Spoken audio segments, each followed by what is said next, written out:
Hi friends, எல்லோரும் எப்படி இருக்கீங்க? நல்லா இருக்கீங்களா?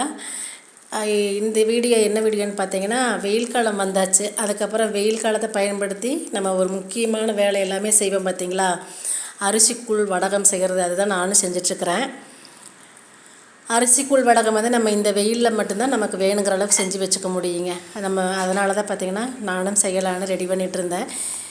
இந்த உலக்கில் பார்த்திங்கன்னா நான் 4 ஆளாக்கு அரிசி எடுத்து வச்சுருக்கிறேன். அரிசியெல்லாம் நல்லா பார்த்திங்கன்னா ஒரு நல்லா 4 மணி நேரம் நல்லா ஊற வச்சுட்டேன். இதை வந்து நல்லா நைஸாக அரைச்சி கூழு காய்ச்ச போகிறேன்.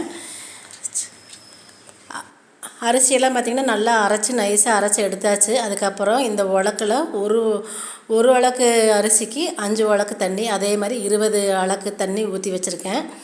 அதில் பார்த்திங்கன்னா கொஞ்சம் பச்சை மிளகாயெல்லாம் அரைச்சி ஊற்றியாச்சு. இப்போ தேவையான அளவுக்கு தண்ணியும் ஊற்றி நல்லா கொஞ்சம் வாமான மேலே நம்ம அரைச்சி வச்ச மாவு இருக்குது பார்த்திங்களா, அது ரொம்ப கெட்டியாக இருக்கணும் அப்படின்னுலாம் கிடையாது. தண்ணி பதமாகவும் இருக்கலாம். ஏன்னா நம்ம தண்ணி ஊற்றி தானே அரைக்க போகிறோம். அதனால் தண்ணி மாதிரி இருந்தாலும் பிரச்சனை இல்லை. இப்போ நல்லா வந்து அப்படியே கைவிடாமல் கிளறிட்டே இருக்கணும். ஒரு 10 to 15 20 நிமிஷமே ஆகும். அதனால் நல்லா கிளறினீங்கன்னா இப்போ இந்த மாதிரி கூழ் மாதிரி வரும். இப்போ நான் ஒரு ஃபஸ்ட் டைம் தண்ணி தொட்டு காட்டுறேன். லேசாக ஒட்டுது. அப்போ இன்னுமே வந்து அந்த பக்குவம் சரி வரலை. இன்னுமே கொஞ்சம் ஒரு 5 நிமிஷம் நல்லா கிளறணும். நல்லா கிளறி விட்டோன்னே பார்த்திங்கன்னா தண்ணியில் தொட்டுட்டு ஒட்டினோம்னா அப்படியே இந்த பந்து மாதிரி கையில் அப்படியே வந்து ஒட்டவே ஒட்டாது. இப்போ பாருங்கள், தண்ணியை நல்லா தொட்டு காட்டுறேன். சுத்தமாகவே ஒட்டவே இல்லை. கரெக்டான பக்குவத்துக்கு வந்துருச்சு. இதை வந்து நான் ஓவர் நைட் அப்படியே நம்ம விட்டுற போகிறோம். இது நான் வந்து கொஞ்சம் நேரத்துலேயே செஞ்சு வச்சுட்டேங்க கூழ். அப்புறம் அடுத்த நாள் காலையில் பார்த்திங்கன்னா எனக்கு கொஞ்சம் டைம் இல்லை. ஒரு 10 மணியெல்லாம் ஆயிடுச்சு. நல்லா இங்கே பாருங்கள் இப்படி ஆயிடுச்சு. இதை வந்து நல்லா குழச்சி விட்டுக்கணும். அப்புறம் அதில் வந்து கொஞ்சம் சீரகம், அதுக்கப்புறமா கொஞ்சம் பெருங்காயத்தூள் எல்லாம் போட்டு நல்லா குழச்சி விட்டுட்டு நம்ம அந்த முறுக்கு பிடிலையும் போடலாம். இல்லைன்னா இந்த பால் கவர் இருக்குது பார்த்திங்களா, அதை கட் பண்ணிவிட்டு அதுக்குள்ளே அப்படியே எல்லாம் ஸ்டஃப் பண்ணி இந்த மாதிரி அப்படியே இழுத்து விடணும். நான் இந்த காட்டுறதுக்காக இப்படி போடுறேன்.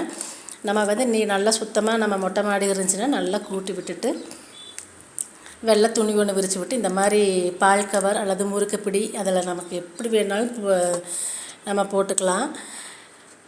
நமக்கு டைம் கிடச்சதுன்னு பார்த்திங்கன்னா அந்த கூழ் வந்து ஒரு 80% ஆறும் பார்த்திங்களா. அப்படி ஆறுன மேலே நம்ம கரண்டிலேயே எடுத்து கூட காய வச்சுக்கலாம்.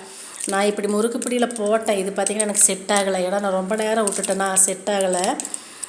அதுக்கப்புறம் எனக்கு புளியவும் கொஞ்சம் வரலை. ஏன்னு பார்த்திங்கன்னா நல்லா கல் மாதிரி ஆயிடுச்சுன்னா சீக்கிரமாக கொலன்னு புளிஞ்சு வராதில்ல. அதனால தான் இப்போ நான் பார்த்திங்கன்னா எங்கள் வீட்டில் இருக்கிற அந்த மாடியிலேயே பார்த்திங்கன்னா நல்ல எல்லாம் இடமெல்லாம் கூட்டி விட்டுட்டு கீழே ஒரு பாய் விரித்து அது மேலே ஒரு வெள்ளை துணி ஒன்று விரித்து விட்டு எல்லாமே பார்த்திங்கன்னா நான் அப்படியே இந்த கையிலேயே நம்ம இந்த பழைய சாதம் வடம் போடுவோம் பார்த்திங்களா, அதே மாதிரியே வந்து கரண்டியில் எடுத்து போட்டுட்டேன். பாதி கொஞ்சம் அப்படியே இழுத்து விட்டேன். அது செட் ஆகலைன்னு சொன்னேன் பார்த்திங்களா, அதனால் அப்புறம் இந்த மாதிரி போட்டுட்டேன். 2 துணியாக விரித்து இது காய வச்சாச்சு. இது ஒரு 2 நாள் காயணும். 2 நாளுக்கு அப்புறம் பார்த்திங்கன்னா இந்த துணியில் தண்ணியை தொட்டு ஒட்டி எடுத்துட்டு அதுக்கப்புறம் ஒரு பிளேட்டில் மாற்றி அது ஒரு 2 நாளைக்கு காய வைக்கணும். இப்போ இந்த வடகம் வந்து எல்லா ப்ராசஸும் முடிஞ்சாச்சு. வறுக்கறதுக்கு ரெடி ஆயாச்சு. நல்லா அப்படி நசுக்கி பார்த்தா சத்தம் கேட்குது பார்த்திங்களா, நரன்னு. இப்போ வந்து நல்லா வறுக்கிற பக்குவத்துக்கு வந்துருச்சு. துணியில் போட்டு 2 நாள், அதுக்கப்புறம் பிளேட்டில் போட்டு 2 நாள் காய வச்சு நல்லா எடுத்தாச்சு. முக்கியமாக தூசு குப்பை எதுவுமே இருக்கக்கூடாதுங்க. ஏன்னா வடகமெல்லாம் நல்லா வந்து தூசெல்லாம் ஒட்டிக்கும். அதனால் நம்ம பார்த்து சூதானமாக செய்யணும். அவ்வளோதான். இனி நம்ம வடகம் ரெடி ஆகியாச்சு. நம்ம வறுத்துக்க வேண்டியதுதான். நல்லா எண்ணெயை காய வச்சு வறுத்திங்கன்னா நல்லா பொரிஞ்சு மேலே வரும். இதையே வந்து நம்ம பச்சரிசியில் செய்யலாங்க. நான் வந்து இட்லி அரிசியில் செஞ்சுருக்கிறேன். நீ பச்சரிசியில் செஞ்சோம்னா அதுவும் இன்னும் நல்லாயிருக்கும். ரேஷன் புழுங்கல் அரிசின்னு எந்த அரிசியில் வேணாலும் செய்யலாம். அவ்வளோதான். வெயில் காலத்தை பயன்படுத்தி அரிசிக்கூழ் வடகம் நான் வந்து இந்த மாதிரி தான் செஞ்சேன். ரச சாதம், தயிர் சாதம் எல்லாத்தோடவும் தொட்டுக்கிட்டு சாப்பிட்றதுக்கு இந்த வடகம் பார்த்திங்கன்னா சூப்பராக இருக்கும். நீங்களும் இந்த வெயில் காலத்தில் வடகம் செஞ்சு பாருங்கள். நல்லா இருக்குதுன்னா கமெண்ட்டில் சொல்லுங்கள். அடுத்த வீடியோவில் பார்க்கலாம்.